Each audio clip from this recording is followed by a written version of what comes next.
I remember as a child getting excited for Chanukah to be able to pick out the candles and the colors and put them in the exact pattern that I wanted. And then we grew up and we realized that it's not about the wax, right? It's about the oil. And then we really grow up and we realize that it's about the light that comes out of the oil. The Gemara in Shabbos says, "My Chanukah." What's the essence of Chanukah? And the Torah brings that down to halacha. And when the Gemara recounts the story, it says that the climax of the story is Kishagavra Malchus Beis Chashmanai. The Malchus of Beis Chashmanai were victorious. The Bnei Yissaschar notes that in Megillas Tainis, it just says Beis Chashmanai. He says the Gemara is going out of its way to emphasize that what we need to focus on is the Malchus. The Malchus that came out of Chanukah. Now it was a short-term Malchus. It was a Malchus that was given to the Chashmanayim, not in the Davidic lineage. And that Malchus, says the Bnei Yissaschar, is Shlita. It's short-term Malchus. It's dictatorship. That's the difference between Malchus and Shlita.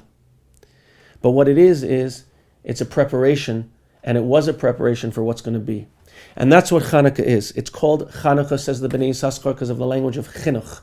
Just like we're preparing our children for life, Chanukah prepares us for the life to come. In the times of the Chashmanayim, the light of Torah, the light that the menorah represents, came out into the world, and the Jews that were Moser Nefesh were able to see it, and was able to be seen through the miracle of the shemen that supported it. We had a taste. And the lights that's going to come, that's going to be Malchus, that's going to be everlasting. That's why the gematria of Ner Chanukah, says the Bnei Yissaschar, is Shin Lamed Tes.